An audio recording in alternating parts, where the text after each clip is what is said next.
Hey everybody, this is Brandon Ford and welcome to the Blind Rage Podcast. Tonight, I am being the most basic of all the basic bitches. I am doing the original 1980 Friday the 13th. And if you want to watch along, I'm sure you can find it someplace. And,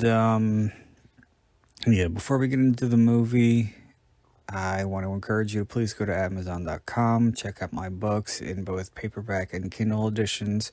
Just type in Brandon Ford into the search box and my titles will come up, as well as my Amazon author page.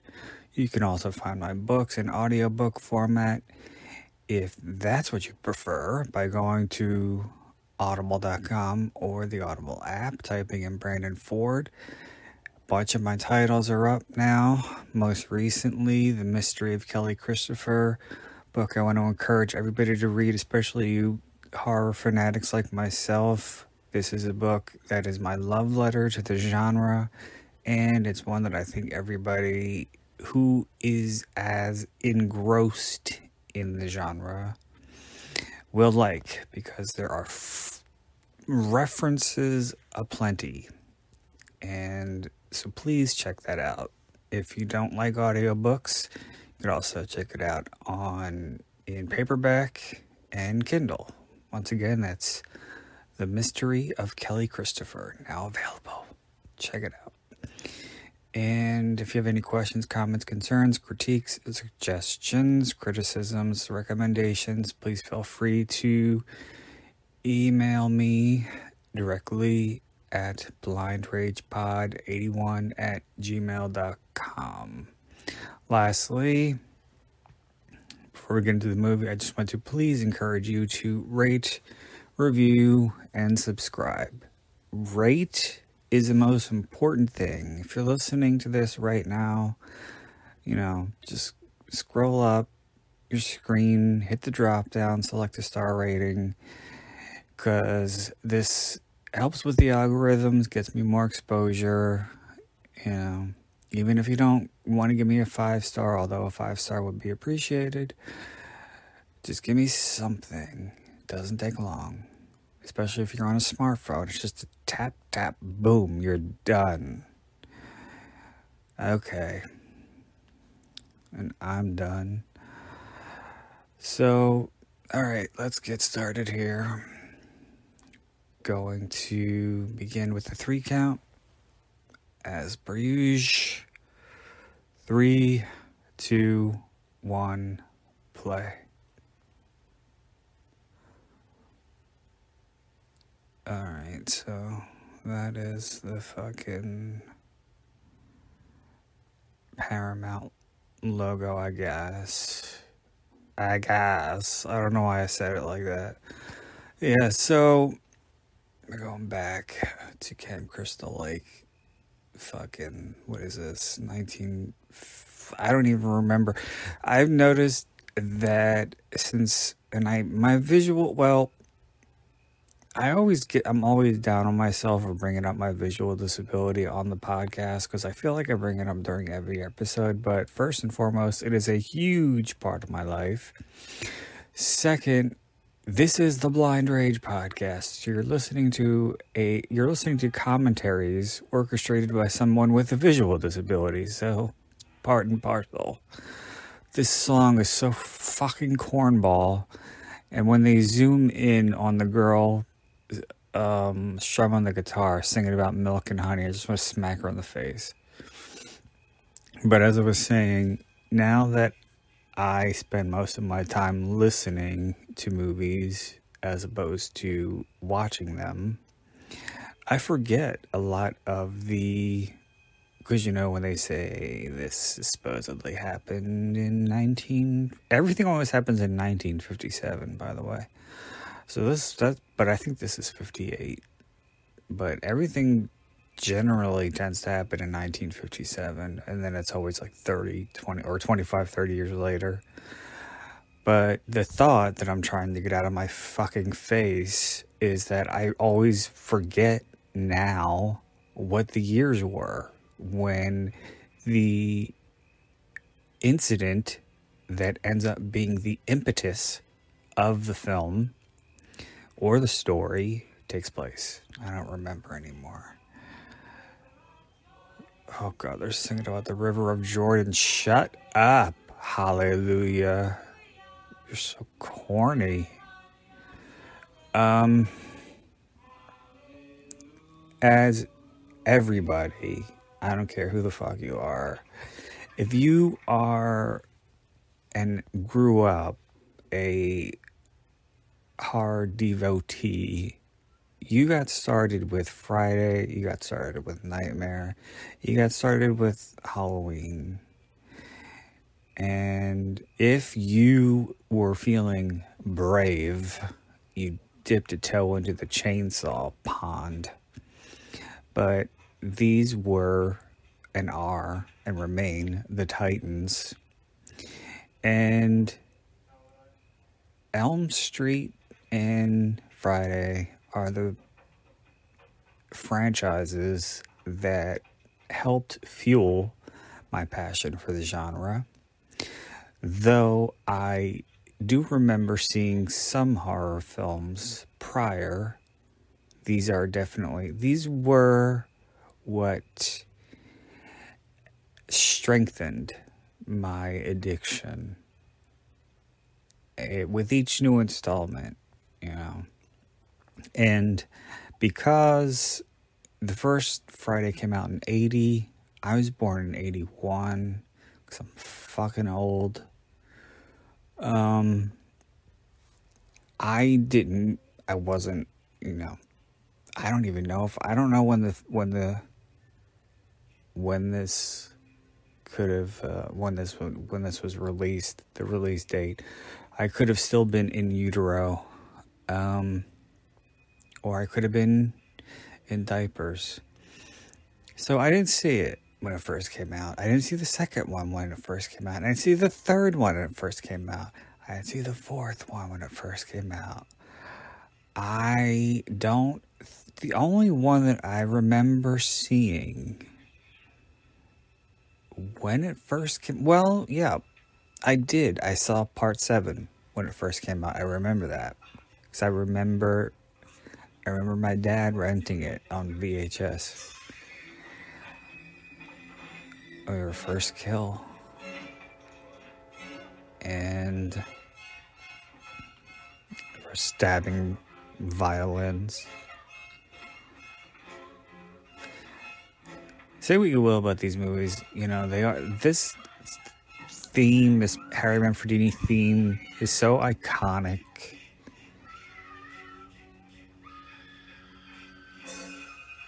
And without it, I don't think anybody would be appreciating these films as much as they do to this day. Here with the glass.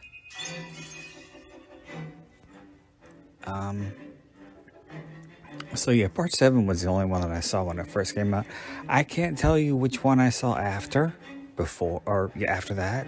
I know I did not see them in order. I did not see any of them in order. And because I grew up because I was at an age when, you're talking with the older kids, with the older crowd who, have to put on airs, act like they've seen it all, done it all, know it all. They're always telling you shit about the other movies and spoiling fucking everything. Unfortunately, I knew that Jason wasn't the killer in part 5 long before I didn't see it, and that was actually the main reason why I didn't see it for so long. And then one day I remember breaking down, and just because I couldn't find anything in the horror section to watch, because that was always where I would go. I would literally walk in the door of the video store and make a right to the horror section. Unless there was somebody I knew working there that I was friendly with, I would say hello. Uh, or if I had to drop off, fuck it, whatever. Uh, um. So yeah, I didn't see part five until much later, and fuck what everybody says. I love part five. I still to this day remember the first time I saw it and being on the edge of my seat and that show it out in the barn. I fucking loved it. And but I think I saw the first couple in syndication because they were USA staples, the USA network. They did come on other syndicated channels, but the USA network would play these a lot. And I'm pretty sure that's how I saw the first couple. I mean, I could have rented it and seen it on, or seen the R-rated version, but I don't know. It's kind of like after I would see a movie edited on network TV, it was kind of, the majority of the time I would tape it because I would tape everything, but the majority of the time I would feel like I didn't have to see it. I wouldn't have to rent it. Like renting it after I'd seen it or after I owned it, even if it was edited, it felt like a waste of money to me. So for a long time,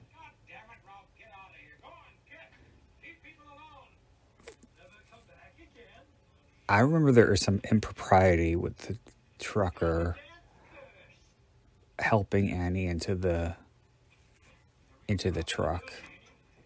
He like cups her ass or some shit like that. But yeah, it always felt like a waste of money. It's like I already seen this movie, I have this movie, I can go watch it right now. I really don't. And plus, the majority of the time it was just titties, and you know, didn't really interest me too much. So for a long time, with certain installments of the three main franchises, it would be the TV cuts that I would watch over and over again until, it either came on cable, which I remember Cinemax playing Friday 1 and 2 back to back, and that's how I saw them uncut, or the R-rated versions rather, the first time.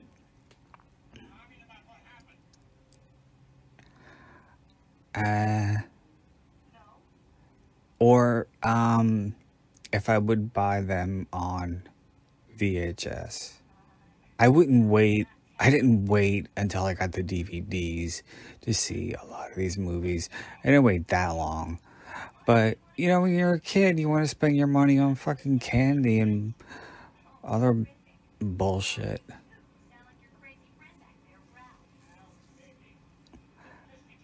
I don't like Annie's dialogue here, especially when she's talking about she doesn't like when people use the word kids.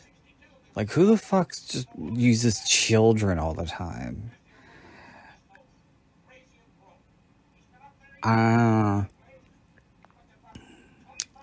By the way, I'm watching the original set. This is from the original set that Paramount put out in the tin. I don't remember when, but because I am a basic bitch, I don't have the Scream Factory edition, and I can't see the point of shelling out. Well, when it first came out, wasn't it like $200? I don't know who I'm talking to, but it was a lot when it first came out. Now it's cheaper, but I remember paying a good amount for this edition when it first came out. So I don't know. I just can't rationalize buying a whole new set. I just can't do it. Even though the Scream Factory has Jason Goes to Hell in the director's cut. And while I can't say that I love it, it has its moments. I have I have a DVD. Well, I sold my DVD of it, and I made a DVD. No, I didn't sell it. I donated it to the library, but I made a DVD-R for myself. I backed it up, and I kept that. And yeah, I got the R-rated version, which I never watch, in here. And one thing that pissed me off was Paramount were the ones who put out the deluxe editions of the films. Initially, the first 8.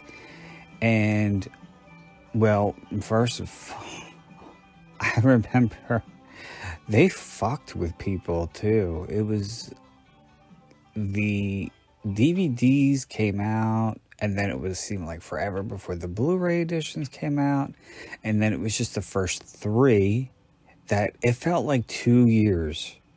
I don't even remember, but it felt like a while before the rest of them came out in the deluxe editions with all those extras and shit.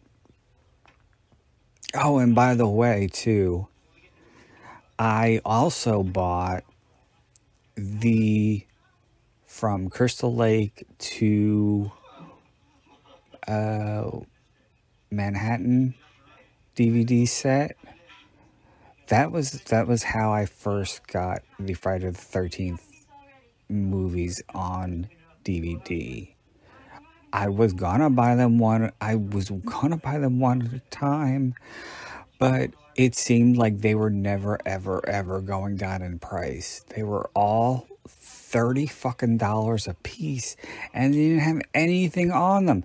And the first one wasn't even uncut. It was the regular R-rated version. You had to go to Japan to get the cut scenes for the original. And I remember I used to have a Yahoo group way back in the early aughts, and thinking it was pretty fucking cool. I almost said rad. I don't know why, because I'd never say rad, but I thought it was pretty fucking cool that, because they used to have a section where members could upload files, pictures, audio, very small files, by the way, because this is, again, the early aughts. Somebody, and what he's wearing here, I can't take it. This is the gayest thing I've ever seen in my entire life, and I'm glad that I can't see it. Not only is he wearing Daisy Dukes with his hairy chest, but he's got that fucking handkerchief around his neck, and it's turned to the side, and it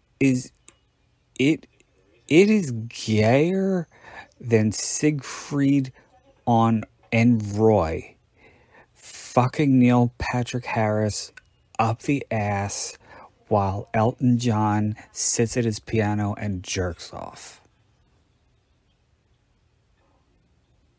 And maybe, just maybe, with Tu Wong Fu, Thanks for Everything, Julie Newmar playing on the TV in the background. And I'm gay, so I could say all that. It's super gay. But in the 80s, all guys were kind of gay. All guys wore short shorts. I remember it took me a long time to warm up to getting to a point where I would wear shorts to my knees. I didn't wear shorts, but I wore shorts like slightly above my knee because it was cooler. And I mean cooler in that, in the summer, not because I thought I was badass, but because it was a little more comfortable in the summer. I don't know why I'm going off on this stupid tangent, but I just remember I used to take the subway to school, and there were certain people who thought they were badass. Some certain people who thought they were gangster if they wore clothes that were like 5 sizes too big for them when I was in high school. That was kind of a thing, and I fell into it. Although I wore large shirts when I was clearly a small, but I would just remember being on the subway, and I was sitting in a seat near the doors, and there was this kid who was about my age, and he was wearing like Nike, not mesh, but the other kind of shiny, shimmery material. I forget what it's called. But he was wearing basketball shorts, and they were literally down to his ankles. And I don't know why, but that image always burned itself into my head. Has burned itself into my head. And it's one I never forgot, and it's one I still think about. And this right here, with the archery going into the bullseye, her reaction to it, I never understood why that was the still that was on the back of the VHS. Because that's probably one of the least interesting moments in the movie.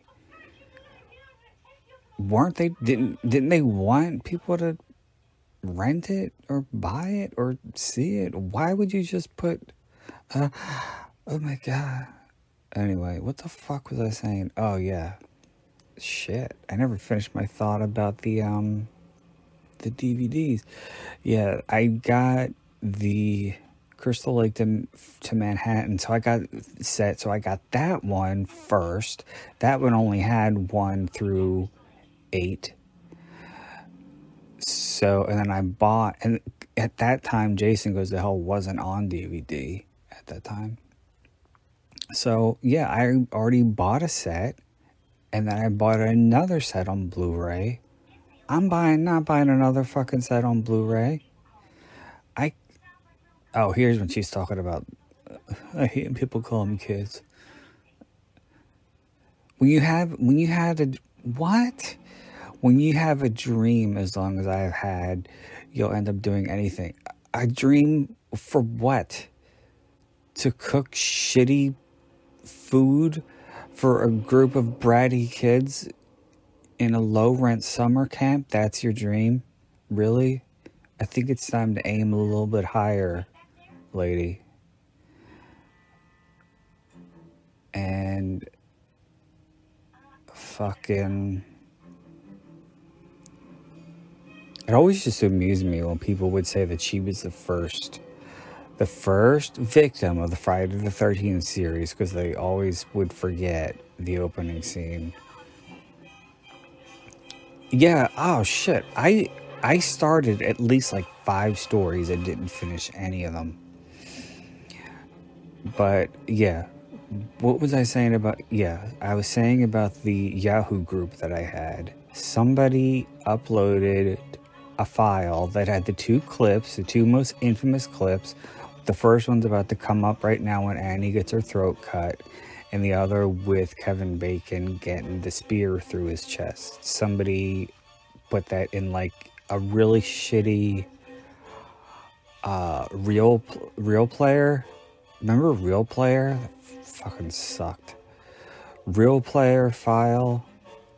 I think it was called like an RPM, Real Player Media file. Yeah, they sucked.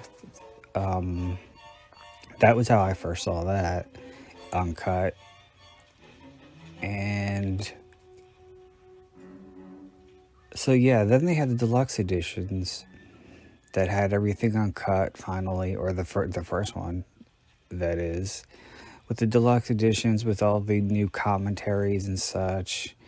And but they fucked with people because they didn't come out. There were such large gaps, and I really thought that they were only going to release the deluxe editions for the first three, because none of them was happening with 4 through 8. So, but I will say this: I did enjoy the commentaries that Joe Lynch and Adam Green did on the deluxe editions, and I don't know. I don't think they're on the Blu-rays that Paramount put out. Either they're not, or they're not all here. I don't remember, but I know there's definitely one for part 4, and I don't know, cuz I was looking at the Scream Factory special features when the set was gearing up to come out. And generally what they would do is, if they would put out a movie on Blu-ray, they would omit commentary tracks that had come out on other versions, because I guess they didn't have the licensing to it. But for these, they put back the Adam Green and Joe Lynch commentaries, all of them. And that alone made me kind of want to buy them, but I was like, no, I'm not going to do that. I wasn't going to buy them for all the extras, because I can't find the shit. I don't have an accessible or a Blu-ray player with an accessibility function, or a TV with an accessibility function, meaning that I don't have a voice that tells me you're on the volume button, or volume up, or volume down, or channel 2, or on the Blu-ray player, up, down, left, right. I don't know exactly if the Blu-ray players tell you what you're on, if you're on play or special features or whatever, or if you're on what the special features are, because I've never had a Blu-ray player, and there's really not anything wrong with the one that I have now. So I'll get one eventually, and I'll get a TV eventually, but there's nothing wrong with my TV either. And plus, when you're visually impaired, you don't really need a fancy schmancy TV. I could get like a 20-inch fucking TV, and that would be fine, because I'm not looking at it. So yeah, that's why, one of the main reasons why I don't really care about the special features, or the new special features. And generally what I'll do, depending on what the movie is, if it's something really, really that I love, or that I've loved for a long time, and there's finally supplemental materials for it, or interviews with actors, like, for example, when Dead Dudes in the House, aka The House on Tombstone Hill, finally came out, and there were interviews with 3 of the actors, and I really wanted to listen to them. So generally what I'll do is I back everything up onto hard drives, because it's easier for me to find stuff. So what I'll do is I'll back up a Blu-ray, and I'll check out the interviews, but generally I only watch them once. And unless it's a full-length documentary, I don't I don't keep it. I'll delete it after. But then I'll watch the movie. Um, so yeah, I didn't really give a shit about all the new stuff. And plus, how much more stuff could there possibly be? There's already all the commentaries, even though they're not the Adam Green and Joe Lynch ones, but there's already the directors' commentaries, producers' commentaries, actors' commentaries. There's all that stuff. There's all the interviews. There's the fucking Crystal Lake Memories book. There's the Crystal Lake Memories documentary. And then the documentary is in itself like 6 hours. And then if you bought it from the 1428 website, which I did because I'm badass like that, you got a special disc with all of the extended interviews, and that was like another 3 hours. So how much do you need to know? But I mentioned my buddy Jason before, and I mentioned him in separate times, but I didn't use his name because I don't know why. It's the chances of him actually listening to these commentaries are pretty much nil. So I don't know why I felt the need to protect his identity. But yeah, and his name really is Jason, by the way. I'm not trying to be funny or ironic or cute or whatever, but Jason was a really, really close friend from when I was a kid, from when I first discovered the Friday the 13th movies, and we watched a lot of them together out of sequence. I guess we just watched whatever based on whatever, and I just remember a lot of nights, or a lot of days, summer days, a lot of nights in his tiny bedroom and my tiny bedroom, just curled up on watching these movies on these little TVs on shitty VHS. I remember he had a VHS copy that he of Part 7 that he recorded off of Cinemax, and there was something fucked up when he recorded it, because there was a permanent emulsion line across the bottom of the screen. It was like a little line of static through the whole movie. But I didn't care. I just wanted to watch the movie. And I just remember, there's a point to this story, by the way. But wait, I want to say this. I just like when he says go. Go. Because it's like, wait. When he says go the second time, it's like he's thinking, like, why aren't you going? That's like kind of the way he says it. It's like, go. Here it is. Go. It's like, why aren't you moving? I just told you to go. Go. So Adam Green and Joe Lynch didn't grow up together, but they became close friends. They're like best buddies. I think it's really cool. And they do their podcast together, the Movie Crypt, and they're very passionate about the genre.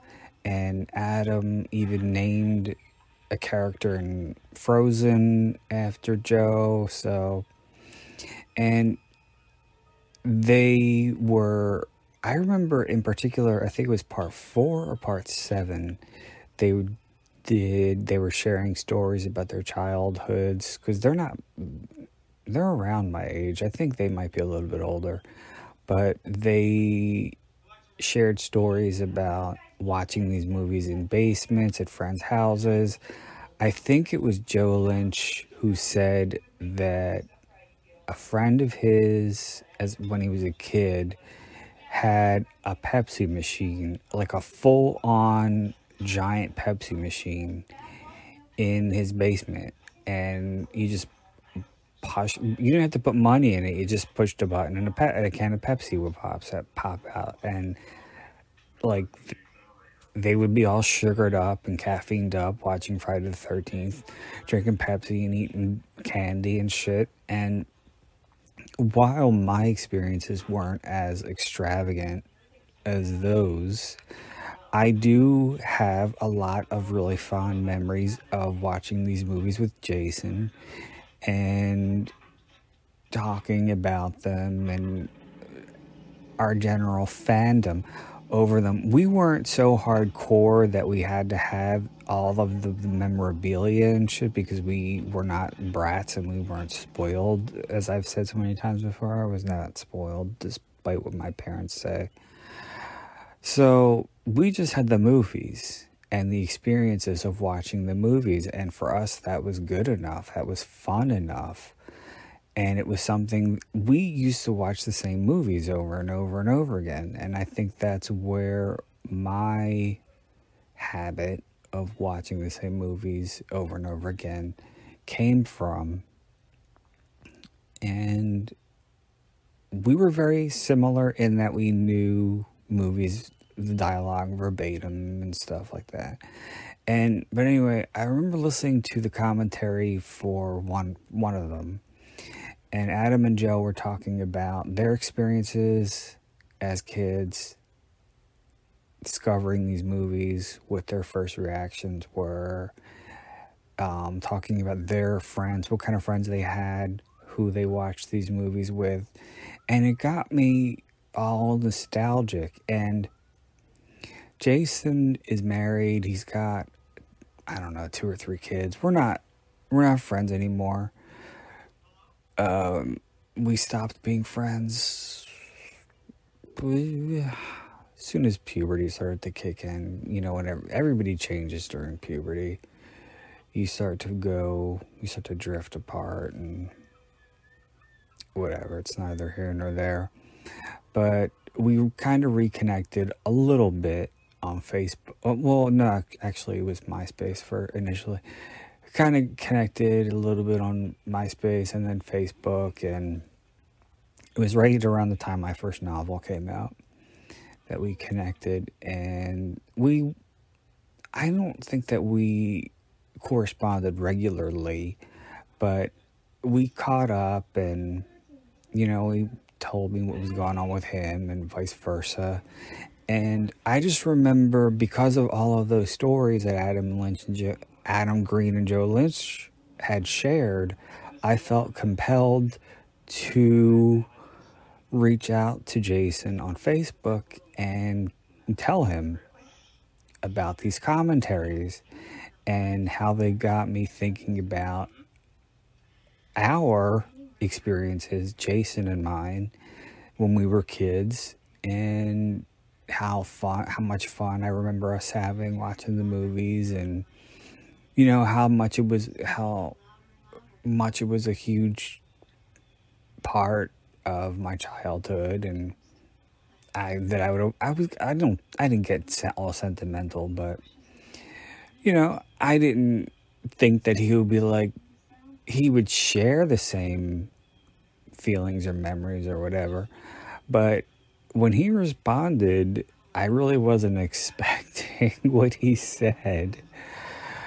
And that was essentially, it came across like he didn't even know what the fuck I was talking about. And again, it could have been him, just because there are people who don't write long, lengthy emails or messages. They're not writers, or they don't have time, or they just don't know how to articulate in that fashion. And in emails, I fucking ramble on for pages because I'm a writer. But yeah, I just I just remember in his response, he didn't echo my memories of this time in our lives. He didn't say anything about watching the movies.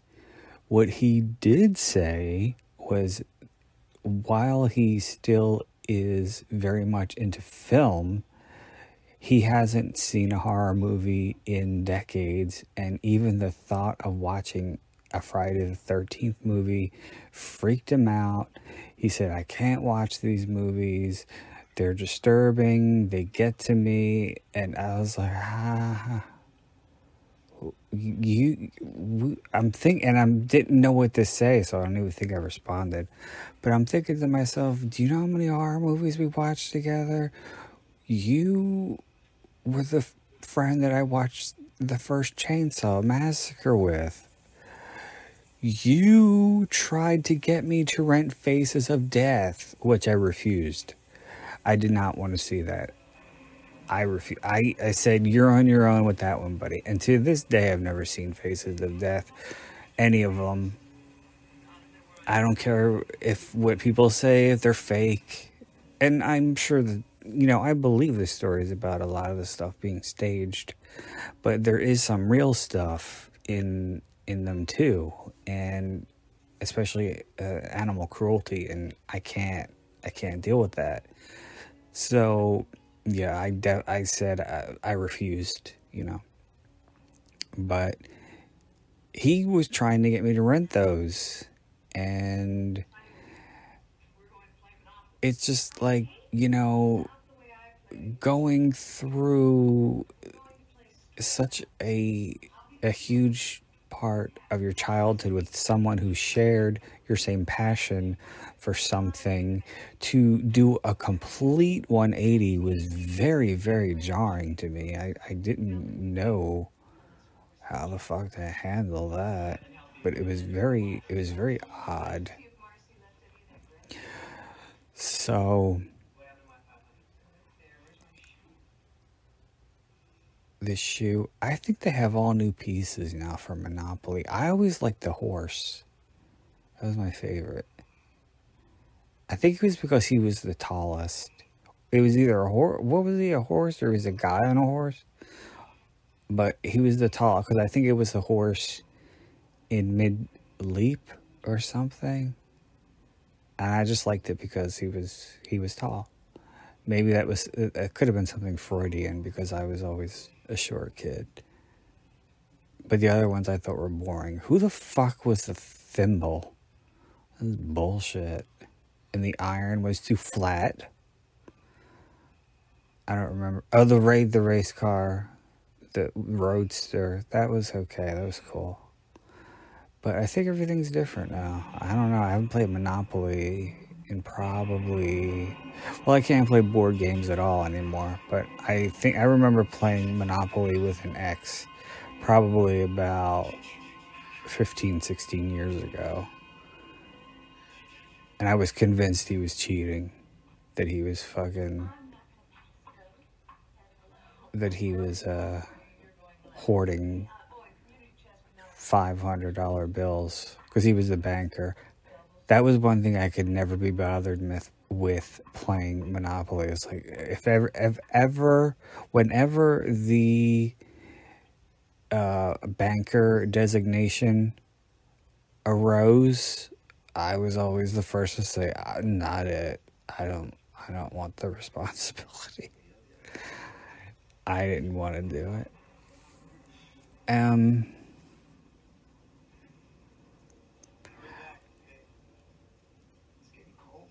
Is this the Kevin Bacon scene? I think it is. Yeah, this is one of the all-time great special effects, as much as I hate to inflate Tom Savini's ego any more than it already is. But this is for sure one of the all-time great special effects in horror movie history, and it was a very simple effect, and it is very effective. And unfortunately for me as a kid, and for a lot of people seeing Friday the 13th for the first time, didn't get to see that because it was cut.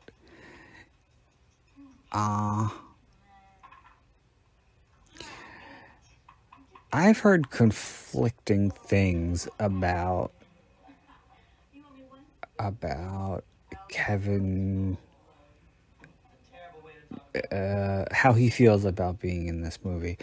I had always thought that he embraced it because, I mean, there are some actors who have been in bad movies, and for some reason, no, not for some reason.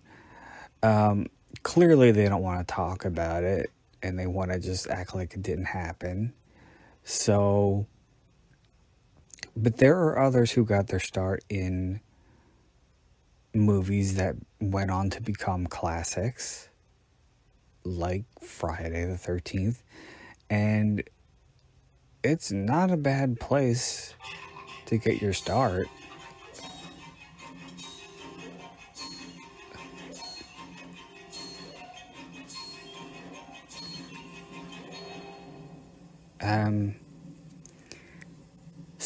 But I remember, I think that it was the MTV Movie Awards, which was an award ceremony that I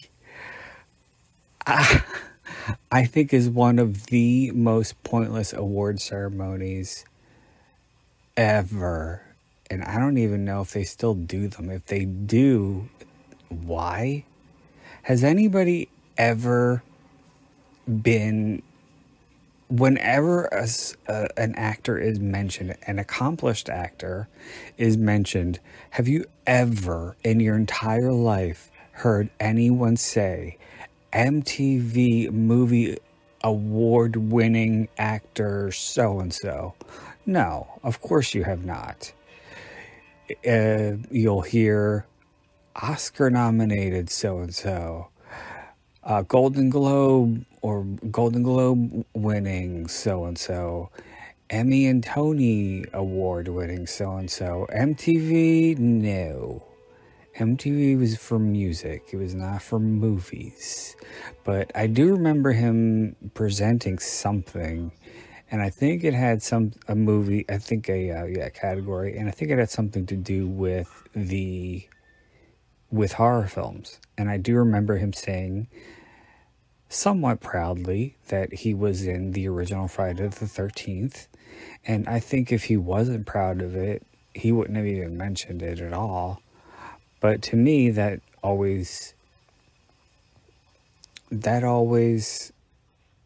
led me to believe that I don't know if he's proud per se of his performance, because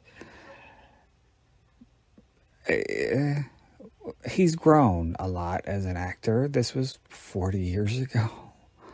So I'm sure he looks back on his performance and cringes. And I'm not saying that he did a bad job, but I'm saying that he probably looks back, if he does at all, looks back at this movie and thinks, I could have done this better. I wish I could have had more training at that time, or whatever. I'm not a fucking performer, but I do know that when I look at short stories that I wrote, even 10 years ago, I kind of cringe, because it's like, either I want to do the whole thing over again, or I just wish I could wipe it from existence, especially if it's been published. I don't know, because it's like, this is a chapter of my life, from my life when I was a totally different person. And I don't know who this person was who wrote this story, but it's not me now. So that tends to be the case with people who whenever you see people who have had a lengthy career, whether it is a director, a cinema director, authors, musicians, people who have had lengthy careers and have steadily produced material. Whenever they're doing interviews and they're asked what their favorite is, they almost always say the most recent. Because the most recent, I think, is the one that you're most proud of. Because you feel like you're in a different place. You do feel like you're in a totally different place than you were when you wrote or you did any of those previous projects, and you feel like you've grown, you feel like you've gotten better, and you feel like now is the time that you're putting out your best material. So I think my best book, or the book that I'm most proud of, it's actually not my most recent, but it's my most recently published. And that's The Mystery of Kelly Christopher. But I have two more books that came after that, and they have Drowning in Oceans of Black is coming soon. Hopefully it'll be out by the time this is recorded. And I have another novel that'll be out soon, hopefully. But those two are not. While I think Drowning in Oceans of Black is a good book and I'm very proud of it, I have a really, really soft spot for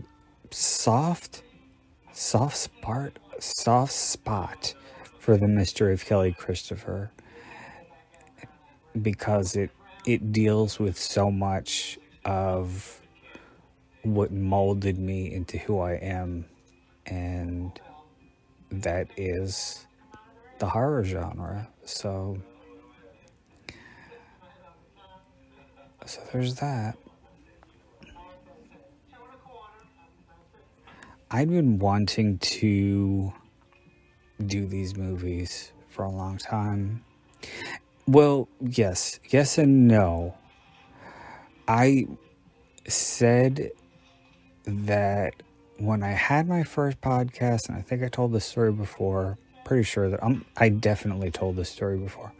When I first started B Movie Bonanza, it was only going to be B movies. It was going to be movies that people that aren't widely known, that a lot of people don't know about, that I've never seen, and it was supposed to be me expressing my fandom for them and helping them in any way that I could get them to have a second or sometimes even a first life. Because a lot of the time when these movies first came out, they weren't well received, or they were released so the releases were so limited that so many people didn't see them. So what I wanted to do was encourage people to check out a lot of these movies because they are so near and dear to me. And people already know about the Titans, so what the fuck am I going to say that hasn't been said already? And so I just decided I was going to avoid them. And then when I started the Blind Rage podcast, it became a totally different ball game. And while I was going to stick with horror and suspense and thrillers, the dark arts, I can't imagine doing a commentary for a comedy. It's like, what? I can't fathom, especially not by myself. What the fuck am I gonna do? Just sit here laughing at the movie and quoting it for 90 minutes? Because that's what I would do. All of my favorite comedies, I'll quote my favorite lines out loud. And I would think that would get under people's skin. And I'm trying to build my listenership still. So yeah, I want to do all of these movies. and hopefully I will, and I will probably be all by myself.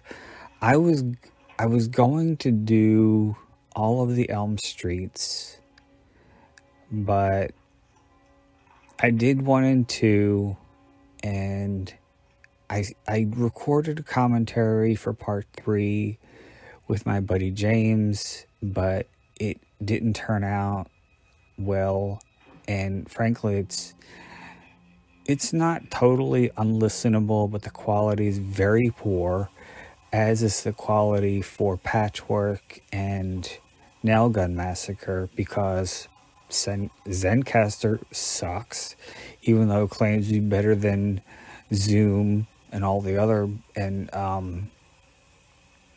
Skype and all the other recording recording applications. But I did a couple with somebody else that turned out decent, not great, but decent. And so I recorded a commentary with James recently using a different method, and I'm gonna have to see how that turned out because it's not mixed yet.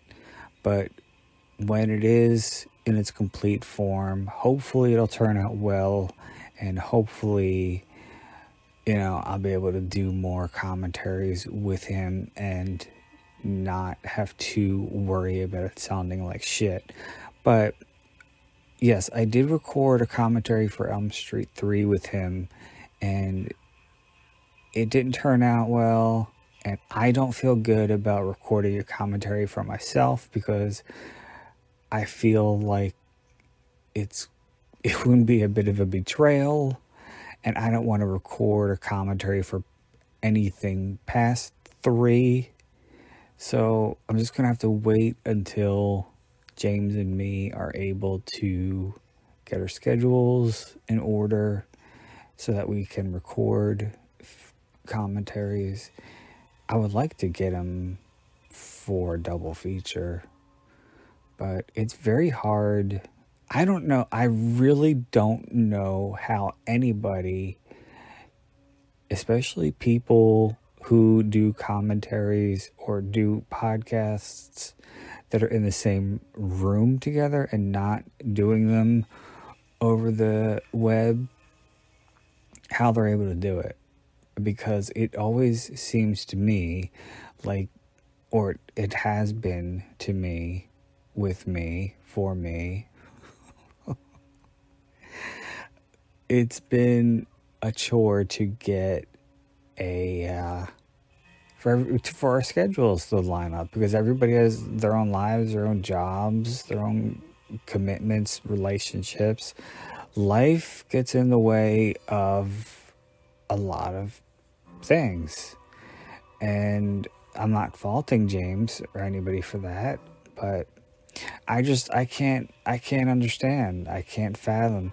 And then you got people who are in the UK who do commentaries over Skype or whatever with people who live in the States. And it's like, how the fuck do you make those schedules correlate? I don't get it. But I think, I was going to say something that was going to be kind of mean, but I'm not going to say it. But I was also hoping to do commentaries with people other than James. Not that I don't enjoy doing commentaries with James, but it's just like I've tried to get other people to join me for commentaries and things don't pan out for whatever reason. And if I'm going to do a commentary with someone, I want to get to know them before. And it's difficult to get to that place where you know the person well enough to be able to want to sit down and do a 90-minute commentary with them.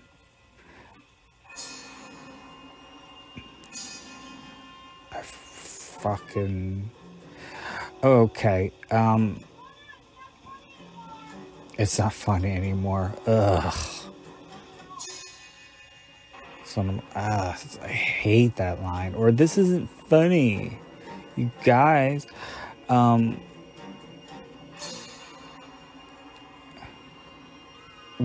thing that I think inspired me with the original Friday the 13th, not with all of my writing, but with some, is I don't even think you could call it a trope. I don't even know what you would call it, because it's used so infrequently. And that is, if you're doing a whodunit, you don't reveal the character, meaning you don't reveal them at all until the 3/4 into the book or movie or story or whatever. And I love that, because people always want to be smartasses and be like, yeah, I knew so-and-so was the killer. But if you do it this way, if they try to say it, you say, nah, no you don't. No you didn't. Because this person was not introduced until page whatever, or chapter whatever, or however many minutes into the movie. So nobody could say that they knew Pamela Voorhees was the killer, because you don't see her until the end. And she's really not even mentioned. And she doesn't even have the name Pamela in this one. I don't remember when she gets the name. But she doesn't get it until later in the series. So, yeah, and there are certain things that went on, certain negative things that went on during the making of some of these films, because some of the directors were not very considerate of the actors involved.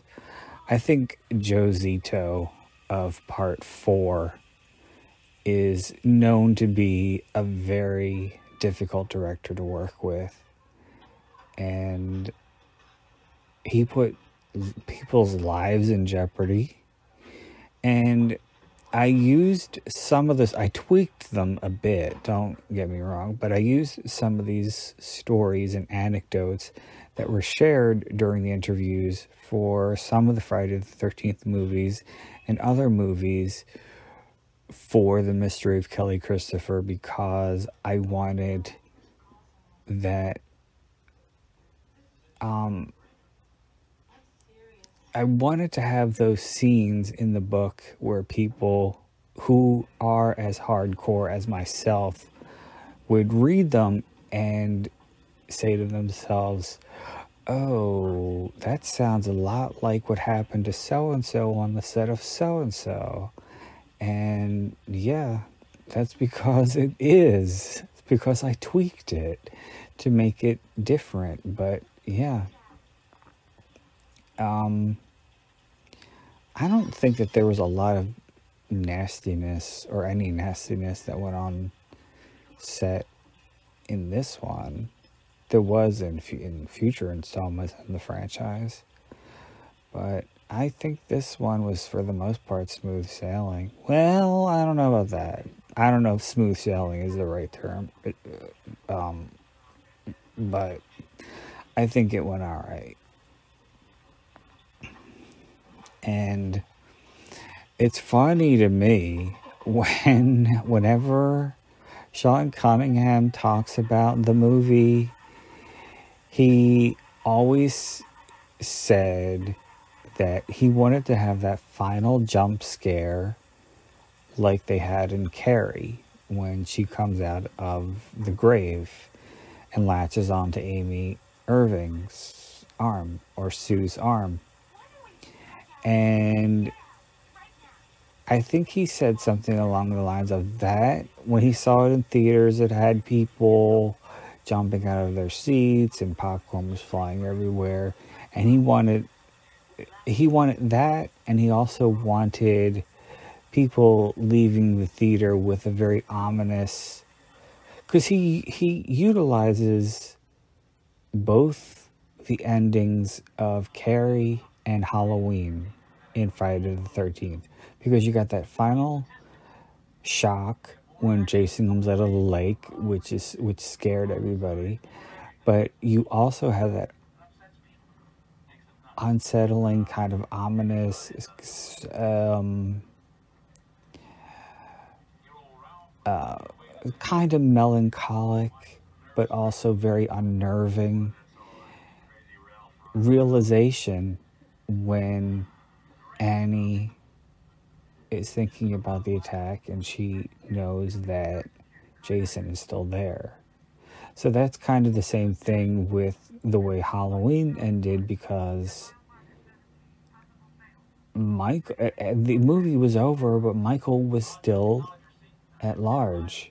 So there are people walking out of the theaters thinking, he could be out there. And Sean Cunningham wanted that because he freely admitted to ripping off those movies as well as a couple of others that he'd seen at the time. But he's not our aficionado at all, and he doesn't know the genre well.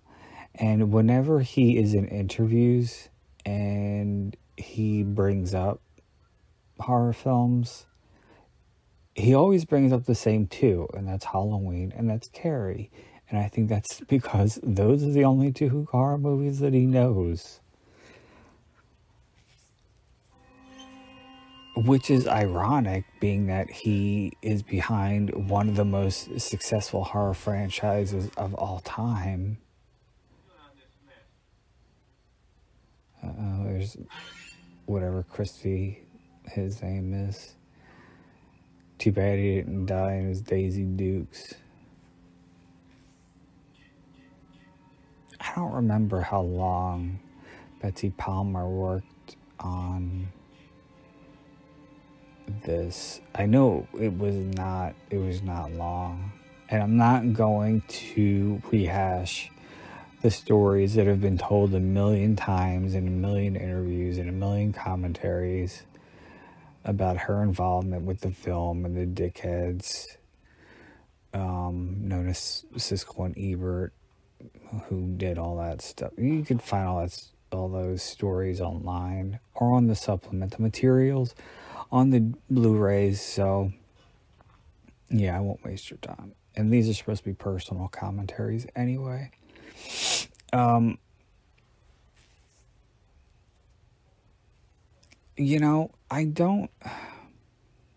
While I enjoyed very much all of these movies, and by all of these movies I mean this franchise as well as Elm Street and Halloween, well, with the exception of H2O, Resurrection, and Curse. Ugh.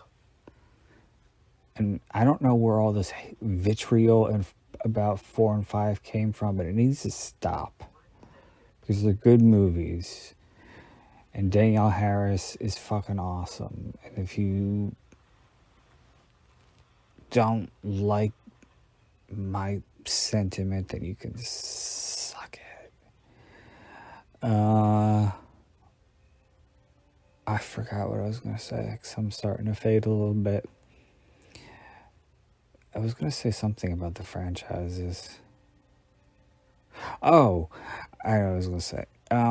While I enjoyed very much these franchises and a lot of other standalone movies in the horror and slasher,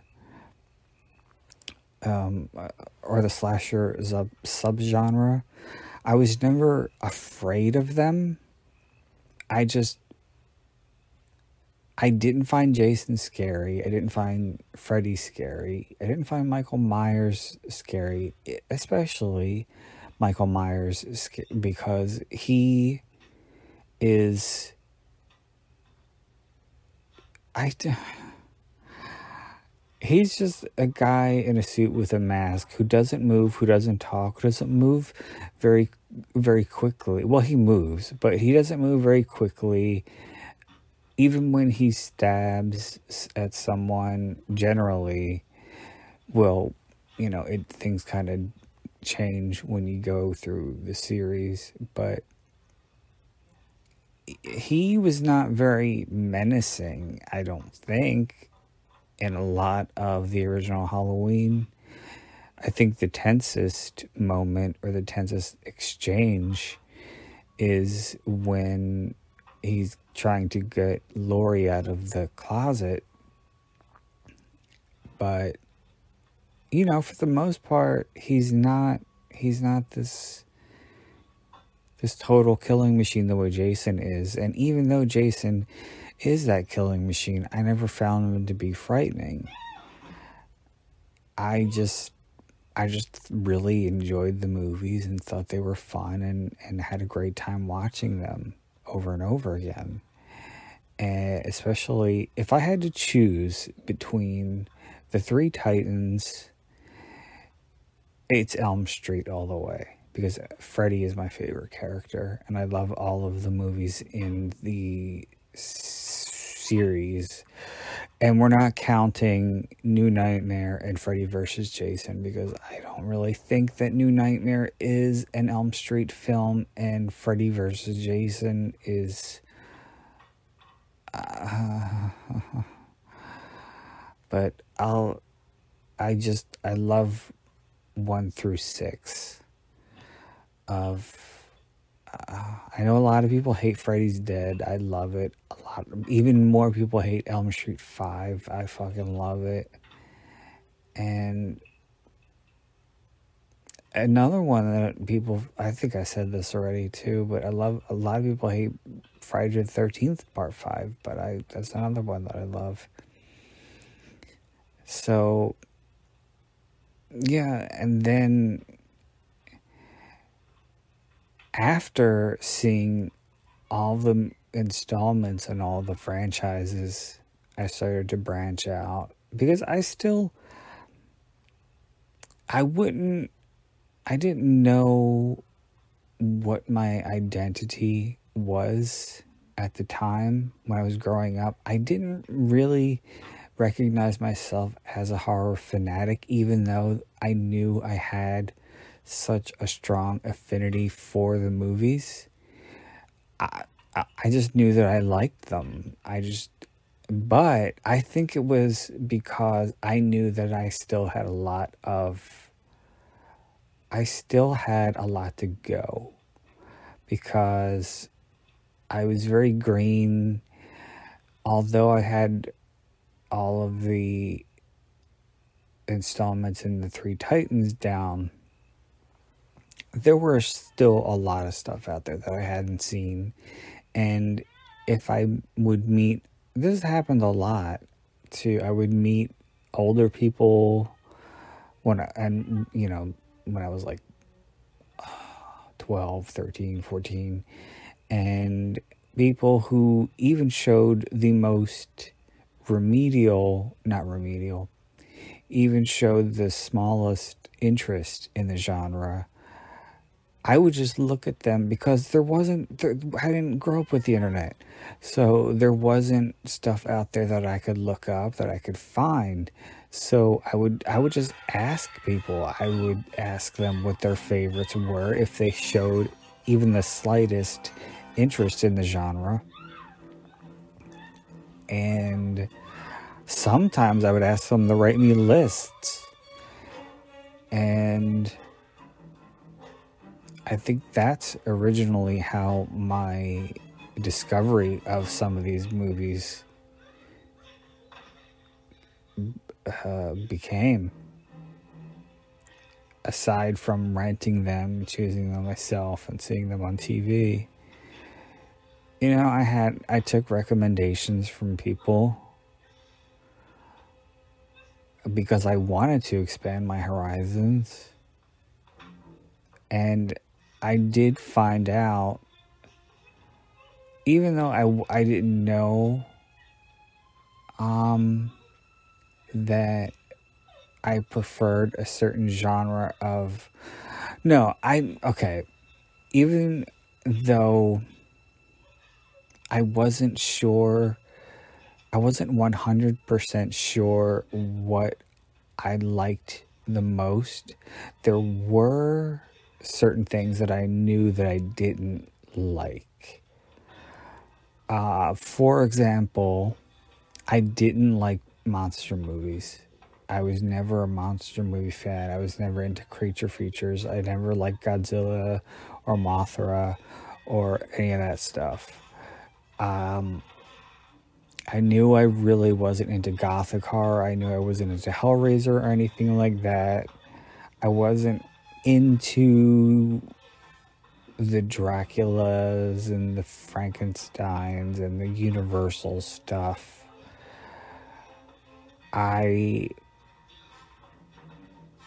It took me a long time to really solidify or grasp what it was that I favored over everything else.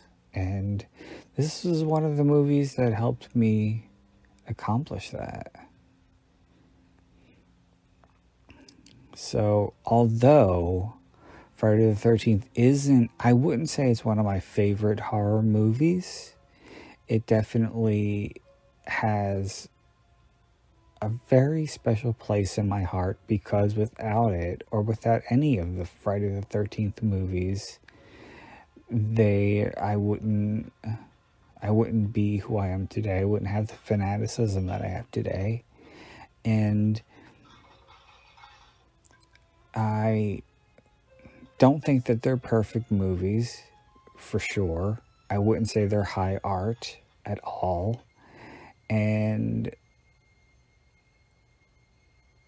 I always and still do have a lot of trouble remembering people, because there's so many fucking characters in every single Friday the 13th movie, and I know they're there just set up to die because they gotta have a high body count, but there's no character development whatsoever.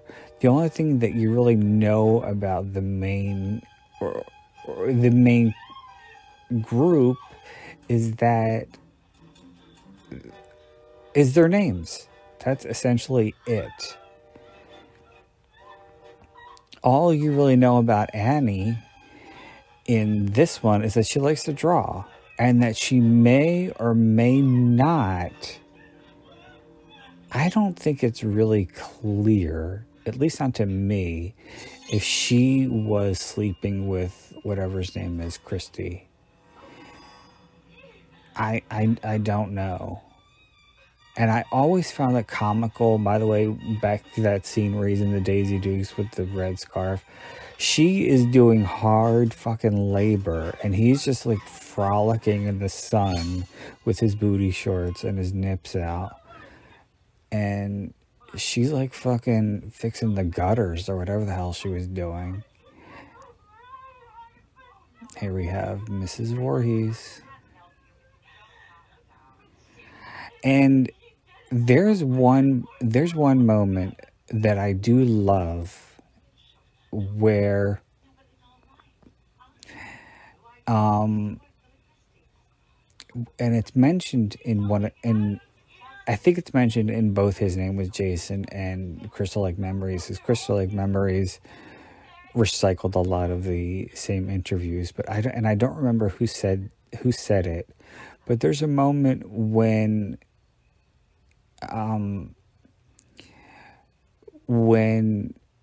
Mrs. Voorhees is talking about Jason, and she's getting a little heated, and she kind of laughs,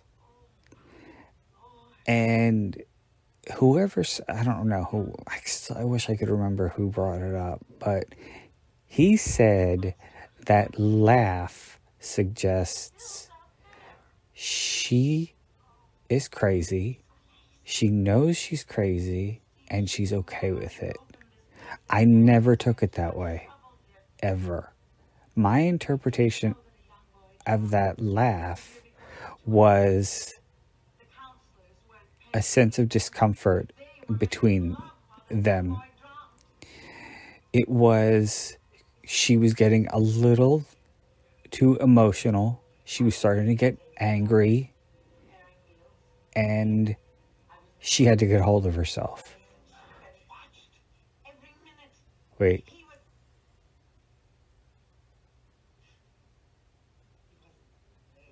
There it is, right there. He wasn't a very good swimmer. So yeah, she wants to tell her story because her story is so important because it's her son, obviously. But she's talking about him and how he was neglected, and it's very difficult for her to keep her emotions in check. And I think that's why she does that laugh, because she doesn't want to freak Annie out to the point where she's going to run necessarily, and she doesn't even really want and I don't really think that you're supposed to know for sure at this moment that she's the killer. So you just see her as this, and now you know.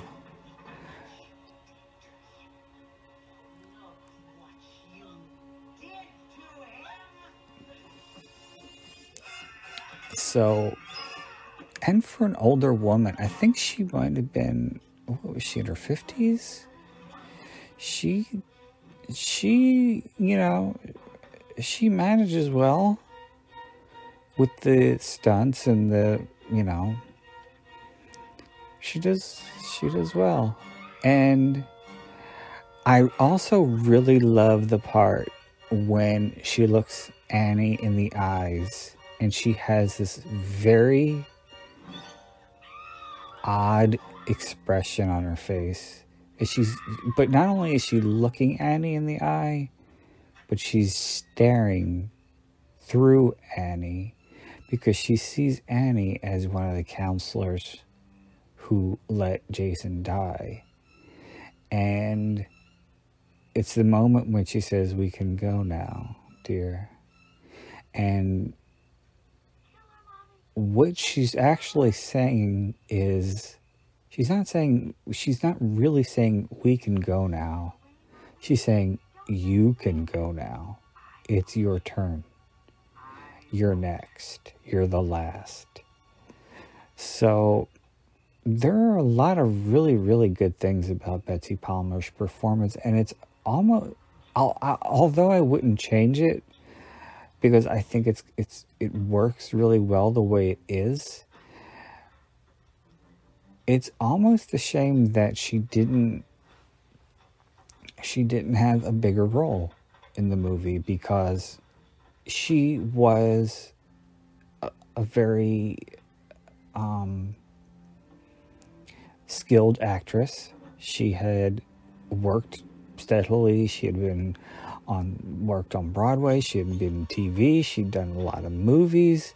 She knew her craft very well. And even though this was not the kind of movie that she would have chosen to do or wanted to do or even had a good time doing, her performance is still exceptional.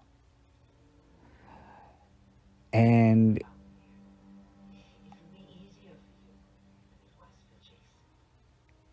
a lot of it too is her delivery and the faces that she makes and her eyes.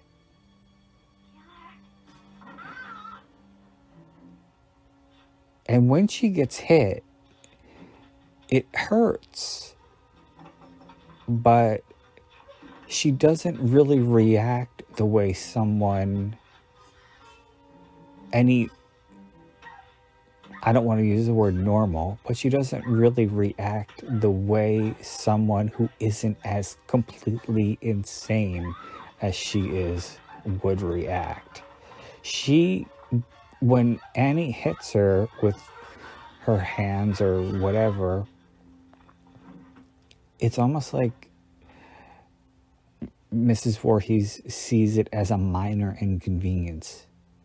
It's like, and then she's ready to go again. So there are some really, as much as this, well, you can't even really call it a cookie cutter slasher, because this is one of they weren't even called slashers at the time.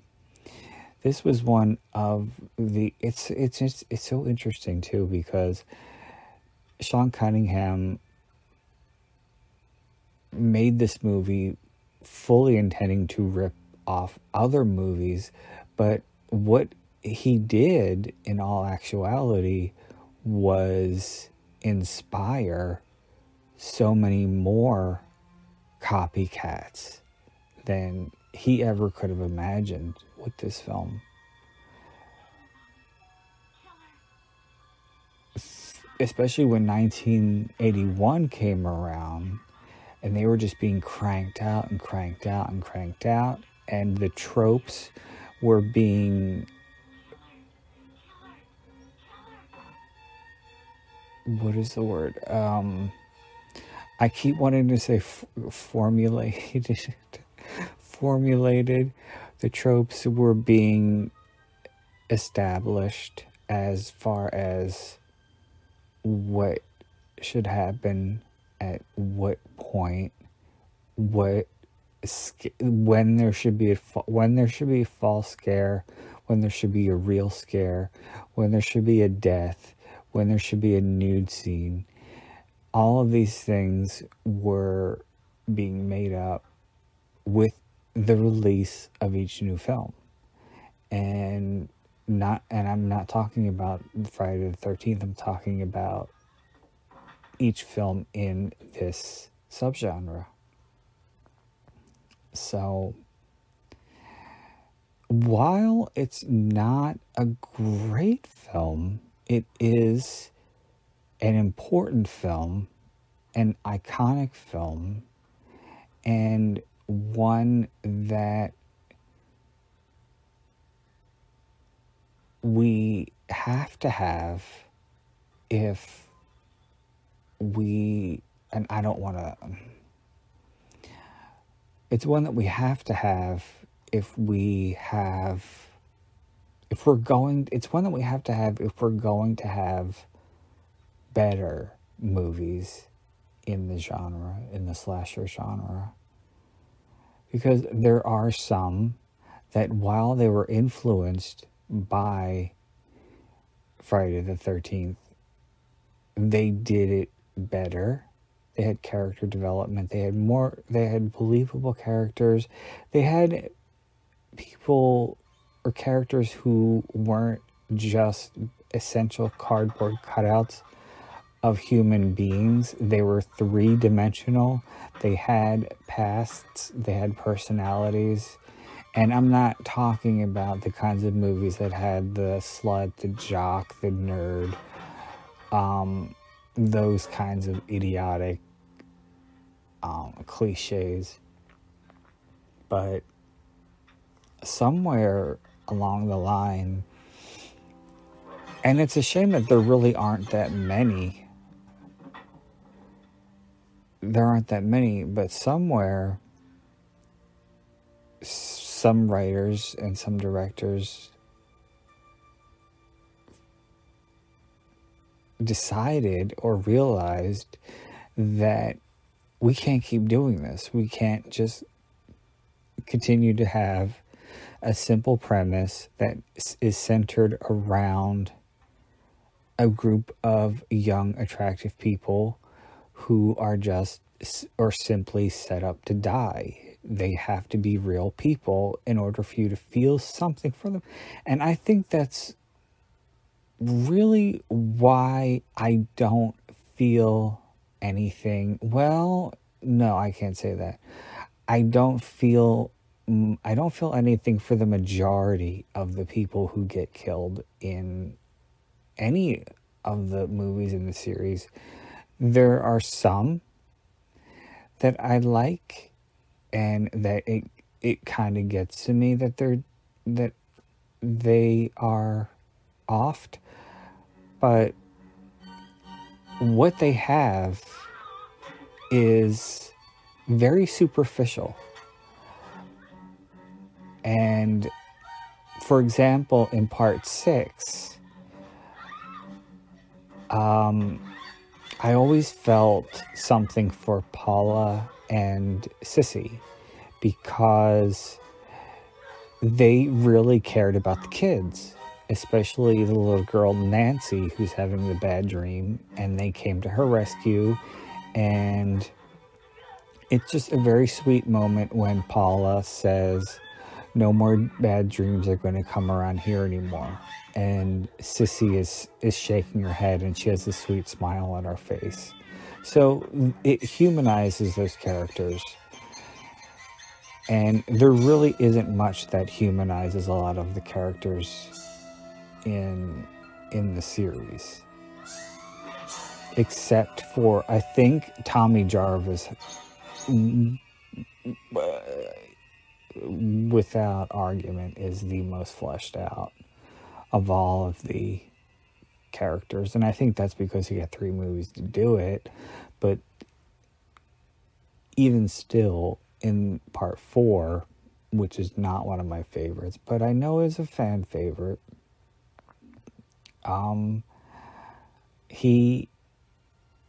he is more three-dimensional than 99% of the characters in the. And also, while it's not a popular movie, you have part 8 with Rennie. She has a past. Not only does it involve her, but it also involves her uncle. And she has a previous encounter with Jason. She's terrified of the water. She wants to be a writer. She has this close relationship with a teacher. I mean, these are all things that characters that build up a character, that make them real, that make you feel for them. And it's few and far between in these movies. I think I made my point at least 20 minutes ago, but I feel compelled to go on because this final sequence does go on a little too long, and there's just, and I know that it's because the audience is supposed to be lulled into a sense of everything's okay, it's all over now. Annie has survived. She's going to be okay. And then when Jason comes out of the water, he said, no, it's not. And what I never understood was, when is this supposed to be a dream? Or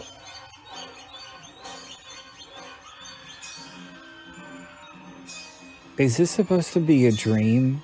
And if it's not, everybody on the shore, all the police and such, how come they didn't see Jason pull her into the lake? And what happened after he pulled her into the lake? I never, I don't know.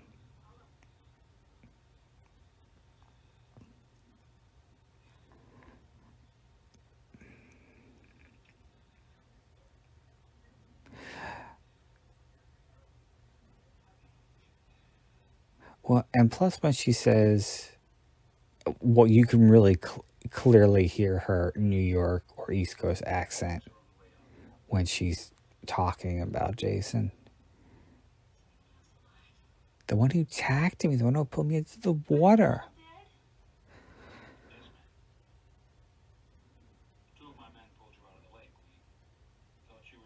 Oh, so that wasn't a dream. So if that was real, then how come nobody saw Jason get her and pull her into the water?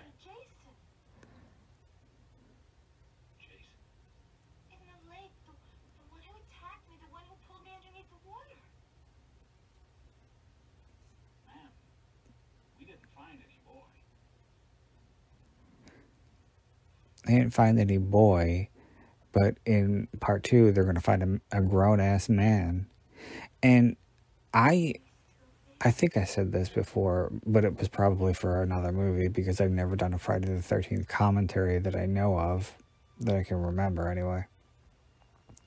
But it kind of, I think it's kind of funny that people think that all of the movies are supposed to be linear, and that part 2 is the next day after. It's the day after this, and that's supposed to be Saturday the 14th, in that opening scene when she's on the phone with her mother and she gets stabbed in the head and all that stuff. And then we have the events of part 2, and then part 3 is supposed to be Sunday the 15th, huh? No, I never thought Friday the 13th was supposed to be anything other than a title, and that's it. It was just supposed to be a creepy title to pull people in. I don't think any of the movies were actually supposed to be set, except for part 6, on Friday the 13th. But anyway, we are rolling credits, so I gotta wrap this up. I want to say thank you so much for staying with me to the bitter end, because I'm sure I was very annoying in this episode with my rambling. But I hope you liked it, and I hope you come back. And until next time, this is Brandon Ford wishing you all unpleasant dreams.